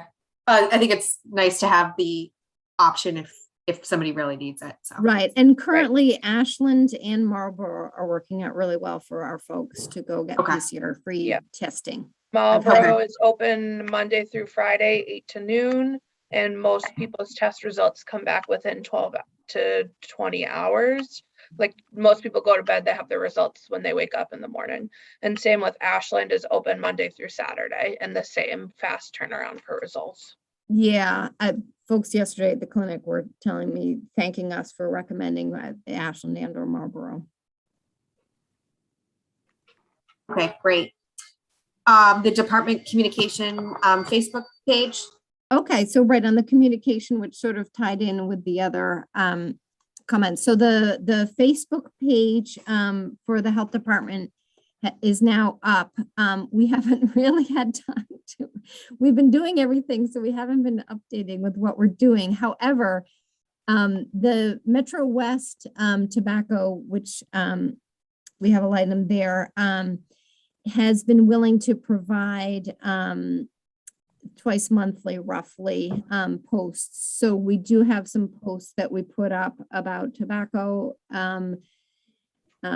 Smoke Out is Thursday and COPD Awareness Month. And then with, we put out the senior boosters on the page. However, I think that perhaps I should, do you think I should email like the town employees or the department heads or anyone to kind of like our page or try to get some traction on it, or have folks aware in the town that we now have a Facebook page? Yeah, I mean, I think we could probably put it on the Website. Southborough Facebook page to get it out there. But yeah, I think if you email, yeah, you could definitely email the town employees and let them know to like. What it so about that way My they can- Southborough? Has it been on My Southborough.com? It don't really think so. hasn't been So maybe we could, anywhere. We could probably do that. I just haven't even had We- time to send any information to the other lady yet, but Yeah, Yeah. no, the But intern we has can- done our posts. I mean, I look at them, but right, we really haven't had any time to Okay, promote, but to be aware that that's up. And then we really want to, we have the intern, which is, I think, until December, we really want to get an email, folks, it's something folks, town residents can subscribe to, up and running. That was on our survey. That was preferred communication. Constant contact, MailChimp, right, wanted to know where we're at with that for the town. yes. So we don't have constant contact. So I had asked Jay to give me some other ideas of how we could do that. So I'll follow up with him. Yeah, and our intern thought MailChimp does have a free, I can't remember the limits, like you could maybe email like 500 people. There was, the free Okay. account had some limits. It's called MailChimp. MailChimp? Okay, I haven't heard of that. Okay.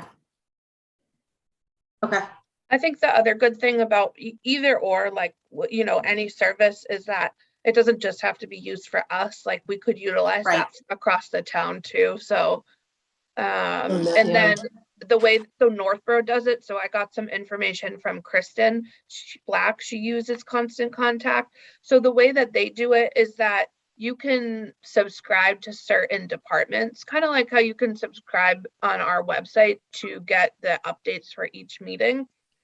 And so like you can say like, oh, I want to get the Board of Health weekly emails, and I want to hear any like updates from like the clerk. But maybe I don't want to hear about, what's going on like with advisory or whatever it may be, so that's nice, is you can pick and choose which ones you want to be updated on weekly. So, and then if you get sick of the emails, you can just unsubscribe. do you know how many email addresses Northborough has in their constant contact? I don't, but I can probably find out. Okay. Okay. I think they go by the library. We used to do, but they still do, the newsletter. And I thought you had to go by so many emails. There were categories Right. with a Yeah, price. so, okay. Do I they have wonder a what- subscription service at the library? So I get newsletters from the library now that you say that. Yeah, So I I'm do gonna too. follow. Contact, and Okay. we used it. It's a great platform. I loved it. I wonder if why other departments I don't. don't know, because gonna- we could even we would do blasts through the library to remind people of like things that are coming up, Yeah. events that would, not just for kids, but for adults, and we would do blasts. Right. Yeah, the Okay. rec department has it as well. The rec department sends out blasts routinely as Yes, well. they do. Let me Right, see. they just have to pay for it, yeah, like the library does. But I wonder if there's a all-encompassing solution for everyone to use so that every department isn't probably cheaper to have everybody do it. So Yep. I didn't think about the library, so thank you. Okay. I'll get back to you, Heather, on that, and Taylor. Okay, the tobacco. So we're part of I think it's a 13-town community, but that is grant funded by the state, and we're up again for renewal. So an application is going to be putting in over the winter. The Metro West Tobacco Control Division is out of Framingham, and Olivia Dufour is the agent, and she is the one who, with the minors, when at first her alone did our tobacco retail inspections, and then she did the compliance checks where she brought the minors. We have 10 locations for tobacco in Southborough, although one of them might be closing. We'll see. So the compliance checks, there was one violation, and that language we issued the violation, and they did not request a hearing. They paid the fine. So that was excellent. And then she provided the document that I shared the other day that's to the board that reviews these violations and potentials if the retailer wants to do a hearing.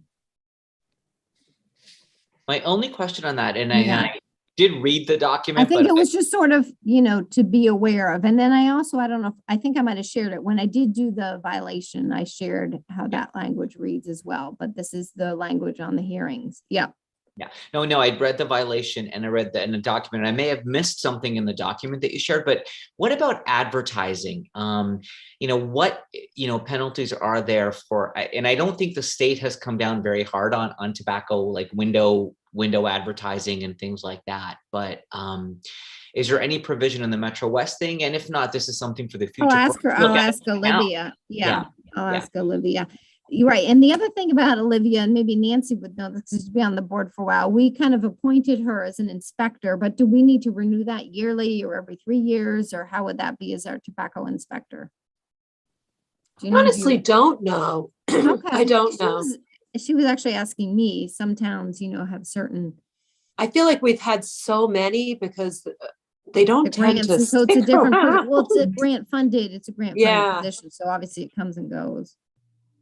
But this So is I don't something. know if we get the grants and they find somebody and then Right. we have to, We appoint them. vote that's on it. basically So what I think happens. that's how, I don't remember it being like a And this yearly is thing. housed It was in sort of, Framingham. Okay, so we appointed. it was sort of Olivia, I as they think, came along, we appointed her in March, I believe, as our tobacco inspector. But yeah, I'll ask her about, that would have been after she did do inspections, and that's where she would look at the advertising, but I can ask her to let us Yeah, know. I think there's the golf station on Turnpike Road that had some things up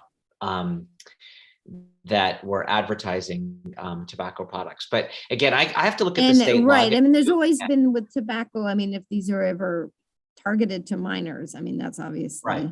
Right. Versus advertising in general. Mhm. mhm. I'll look at the state law again because I've been trying to follow it closely and see, Okay. if there's anything town specific we want to do about tobacco aside. Right, from I mean, that's we can on look the at, right. to-do list, but Right. right, do we want to look at our town, tobacco regulations? Tobacco regulations a Yeah, little more detail. absolutely. So I would be happy to sort of take that on Yeah. and look at this in a little more detail and see where we can go with it. Thanks. Right. How's everyone doing on time? I was hoping to be done by 12, but we're over. I'm okay, but I'm okay Is too. that fair? Yeah, Okay. Okay. If we can finish, then maybe we don't need to do next week. okay. All right. So quarantine violation follow-up. Get to that. Okay, so, am I muted? No. No, I hear you. Okay, yeah, so we had as we said, the compliance check that was paid, that fine, the fine on the quarantine violation in April for the quarantine violation. And recently the family emailed noting that they were financially wanted to look at some options. So we emailed back and noted a sort of a $50 a month. It's a $300 fine for 6 months, and see how that goes. I did speak with council a few times and town admin, and unfortunately with these fines, sort of the next step with them not being paid is district court, which can go a number of different ways apparently. And the district court doesn't really want to be a collection agency. So the other thing with this violation is not a town resident. With town resident, there's different avenues, but with if it's not a town resident. So we're working with them and we'll see how we go, but we're not gonna do a criminal Okay, district court. We're not gonna pursue that, if that's okay. that's They- fine. They are in agreement to do a payment plan. Well, he hasn't responded yet, so it's Correct, I mean, Okay, gonna need another little push, but I'm gonna try Okay. again. okay. That sounds good. but I mean, Um, but right, you guys have to, you know, be in agreement that we're not gonna take a criminal pursuit of this case. No, Thank you.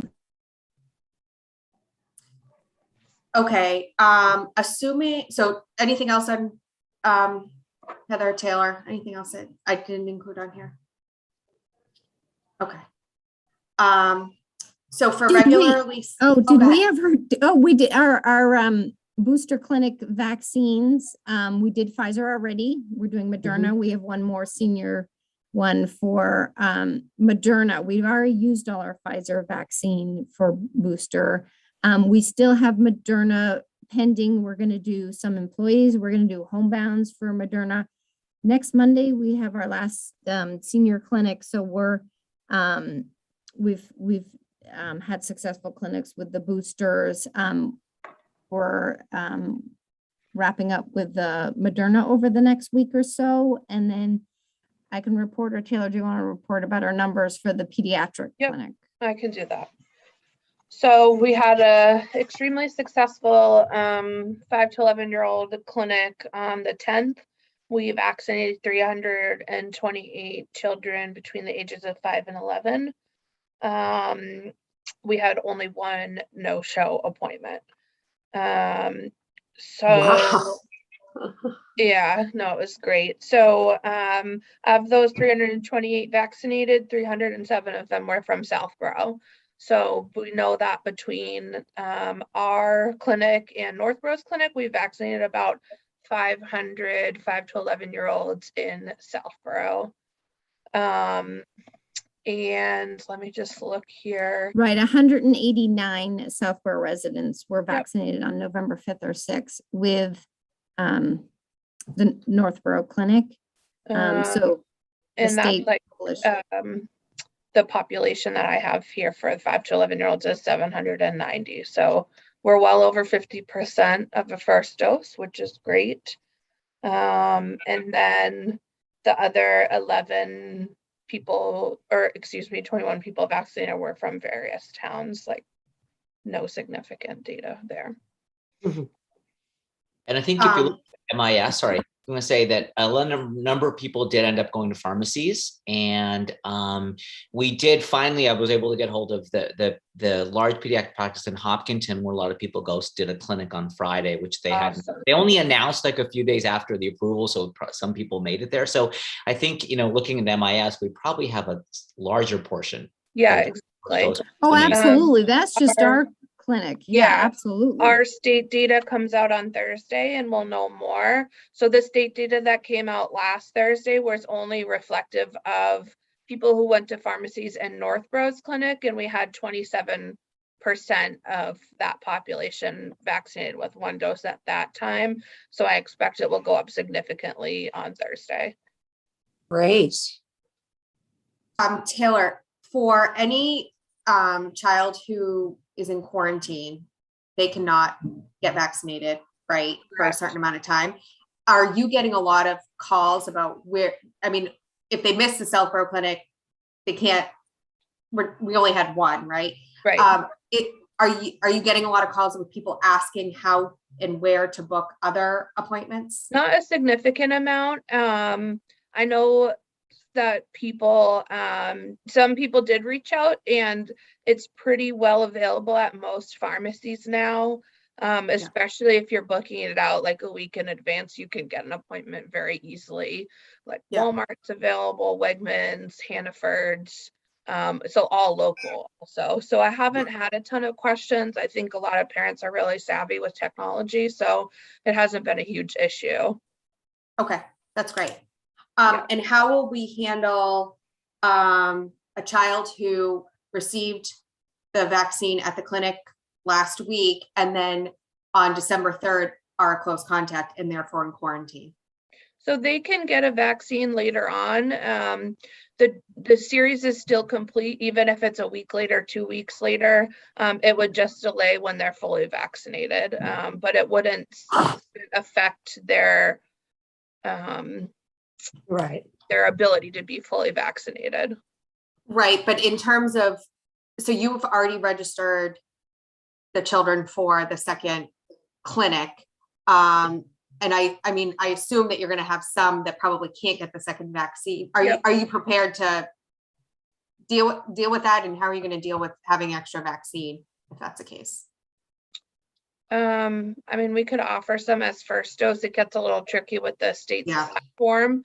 It's kind of not really us who's the limiting factor. It's more the platform itself. Because we'd have to create another clinic for it. So until we know, it would be like very last minute. The other thing is that Northborough is a week before us for their 2 clinics. And if they have people that are in quarantine, they could potentially come to us. Got it. Okay. Right. Right now we did 328 the first clinic. There's 325 booked for our December 3rd, but there may be some cancellations. 2 of them I know turn 12 in the middle, so that's like a tricky thing that we're trying to work out with some people. The state says that if you turn 12, you're supposed to get the adult dose. So we're working with those families who we know have identified that problem. Got it. Okay. All right. Well, great work. I, again, received a lot of amazing feedback and everybody was just phenomenal. And parents couldn't have been happier. So great work. And thank you to all the volunteers too. I know that we had a lot of people greeting and vaccinating and observing. So kudos to them as well. Yeah. And Absolutely. okay, so number 7, the meeting. So I'm going to take out the 23rd. Okay. Almost done. But I'd like to just earmark an earlier date in December, just in Let me case. grab my schedule. So, and it won't be as long as this one, hopefully. And I know Tuesdays are good for Safter and myself. So Nancy, I'm going to look to you to let me know when. So you're saying Tuesdays are good? Tuesdays are good. Yeah. I can do the 7th. Okay. Let's earmark the 7th, 10:30. Okay. Perfect. Taylor, Heather, Barbara. Okay. All right. And that's just if we need it. But our regular monthly meeting is scheduled for the 21st. Does that still work for everyone? Yeah. Yes. Okay.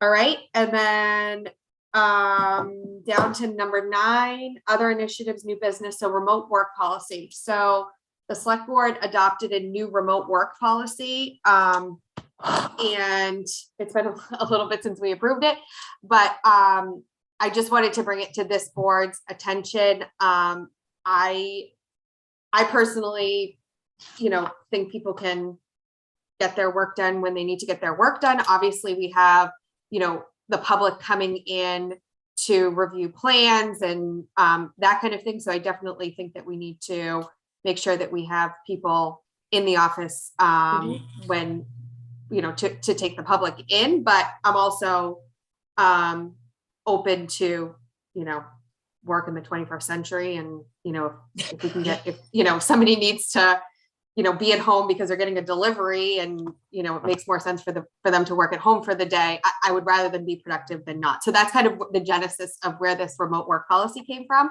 And obviously, our employees work for us. So I just wanted to make sure you were aware of it and okay with that option. Absolutely. Would that work also for Okay. like, say, like inclement weather and stuff like Yeah. that? Okay. Yeah. I mean, I think just as long as we as a board agree that, it's applicable and that, we don't have any concerns with, our employees working from home, then I think it would be relevant for that. I mean, I think, Okay. if we were to ever come across an issue where, people are showing up at the office and people aren't, I think I'm comfortable trusting our staff to make sure that people are there when they need to be there. But if there's things that come up, then Okay. Yep. I don't have an issue with it. Okay. Right, and to that effect, I mean, the work policy had sort of like intermittent or, more kind of like part-time, like set schedule, remote. And I think myself, Taylor, Barbara would all be on the intermittent category. I think that, and our posted hours are right in the morning. So yes, it is, if at all possible, having at least somebody here every morning. Although I shut the door right now because me and Taylor would otherwise be answering that all the time. Yeah, so also with the, for me with, and Taylor, a lot of these meetings are on Zoom. Taylor and I are fighting an echo with both of us here. So some we're fighting the echo. Yeah. If I have 4 or 5 Zoom in a row, 4 or 5 hours, I will actually do it from home because I'm in an open office here. It's a little hard to do. Yeah. Great. So I think I'm very open to this. Yeah. I just wanted to make sure you both were. Absolutely, 100%. All right, Right. If thank you guys are in favor, right, do we have to fill out paperwork for the intermittent plan? Yeah, I think that there's a form that Okay. you can I fill think out. so too. Yeah. You would sign. Okay. Yeah. Okay. The trash hauler fees collected follow-up needed. So I had asked Barbara to put this one on because she's been kind of spearheading this, and this is to your questions after on are we regulating trash haulers and charging a fee, blah, blah, blah. Right. So Barbara, you can correct me if I'm wrong. So But I there's- have a record of 3 companies that do collect trash for people. Mhm. The only one that has presented me with any tonnage results or estimated tonnage has been E.L. Harvey. I have contacted the other 2 companies, but have yet to receive a response. And there is a company that I see driving around. I don't know if they're just driving through Southborough. Oh God, I wish I could remember the name. I have the name at the Board of Health, but I cannot, there is no way I can get in touch with somebody. I have called the number. Well, are we collecting your trash? No, I work for the Board of Health. You're supposed to be paying if you're collecting trash in Southborough. Oh, well, I'll put your name up with somebody, and they had never gotten back to me. So it's been fun. So I wanted this board to be aware that there were some challenges here. And what I'd like to do is have this board take a position that we'd like to pursue enforcing the trash hauler rule regs that we have. And I'm happy to compose a letter and send it from the board to the companies and explain exactly what we're looking for from them, if that's okay with you. Sure. Okay. So we don't need town council. This is all. You know what? I think that's a good idea. I can run it by him. Okay. Yeah, that's a good Okay. idea. Yeah. Right, my question is, what would be like, what is the standard and what do we do? Like, how do we know that there's an infraction in terms of the safety of removing people's trash? How do we know that? Is that something? Yeah, I don't know enough about that, but No. I don't know if Paul or Dennis would know, but I don't know if people would complain to the company themselves, or maybe they would complain to us, but I haven't received any complaints yet. Not yet. But this is simpler than that. This is them not like registering with the Right. town and paying their fee, right? I think what you're talking about is like step 3.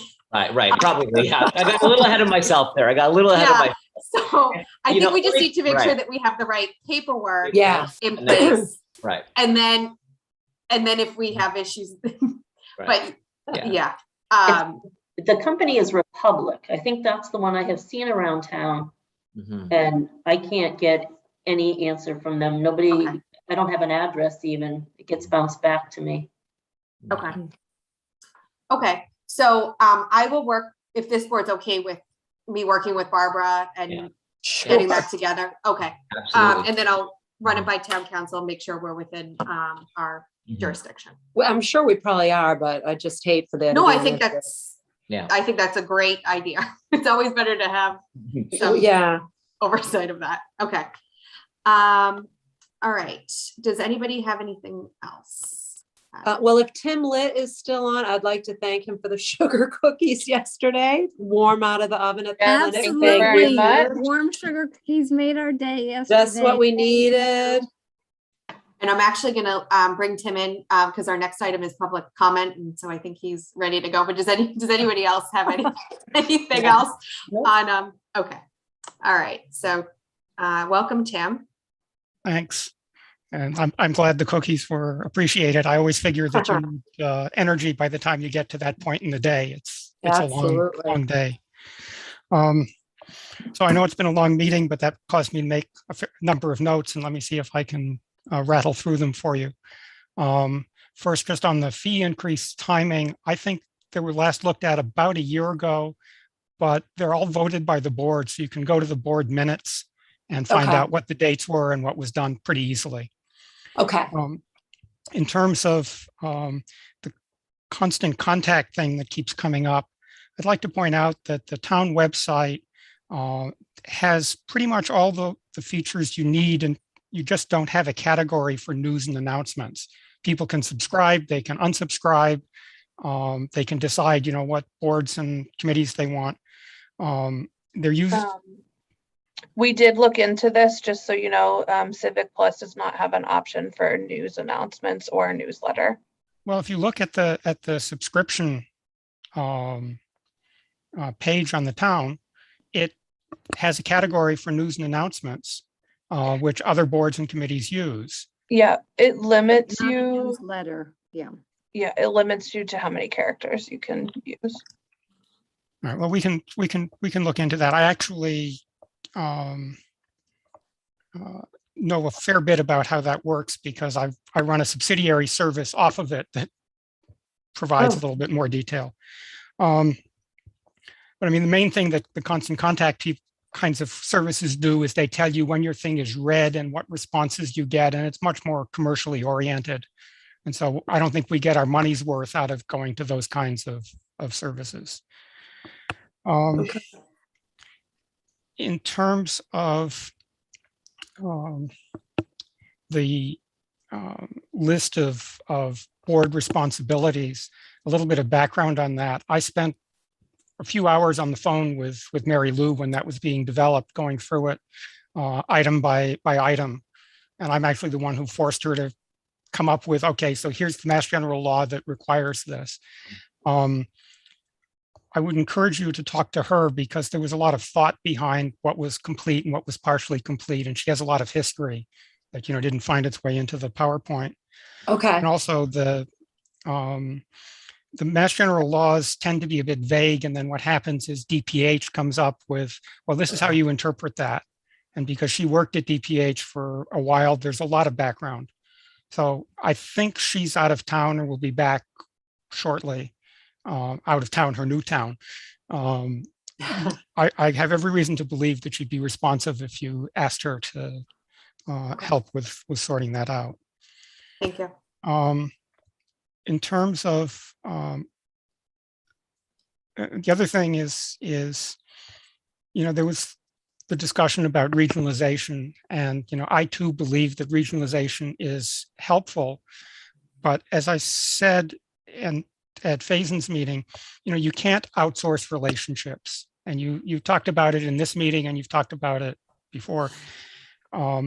People appreciate the local connections. And I think it's important to make sure that, as you talk about regionalization with advisory and with sort of the other people who are more, finance oriented, that you distinguish the core functions of your core staff from the things that you can collaborate with and, benefit from. As the idea of regionalization isn't replacement of the core functions. The idea behind regionalization is to be more efficient at delivering things that you currently, haven't been, quite frankly, if you go back to that matrix. Couple of other things back on the budget I wanted to remind you of. One is, I've noticed that you're not trying to fill the full-time admin position that the board had thought was really important a year ago. And unless something's changed, I'm kind of wondering why you're not bringing that back up. You tried very hard to do this part-time sharing. It really is full-time, but we're budgeting differently arrangement. And as far as I can tell, that has not worked out the way it was intended. So that's one thing I think you need to think about. And the other thing that the board had talked about a year ago was the question of whether there really should be a revolving fund that covers the septic issues. I know some people view it as increased transparency, and some people have pointed to abuses by other boards of how revolving funds work, but I do think it merits a full discussion at some point before the warrant closes. So that's my list of notes. I'm sorry, it's kind of long, but you had a long meeting. Oh, don't apologize. Hopefully the next one will be shorter too. Well, whatever I can do to help, you let me know. And if it's within my area of competence, I'll do what I can. Thanks, Tim. Okay. Any other public comment? Nope. Nope. All right. So I am going to move that we adjourn at 12:33. Okay, I second the motion. We have to have a motion for that, right? Yeah. So, Yeah. so next week is off the calendar, and the 7th is our next likely, we'll see. Okay. Yeah, I just wanted to put it in there in case Sure. we needed something, rather than try to get everybody's schedules back Yeah, no, online. that's fine. Yeah, And then if we can cancel it, we will, but we'll have our regular meeting on the 21st. sounds good. All right. All right, So, happy Sacco, Thanksgiving. so we'll have Sacco, Yes. Yes. Okay. Yes. Medina, Yes. and Malinowski's aye. Okay. Have a great Thanksgiving, everyone. Thanks Great, for your thank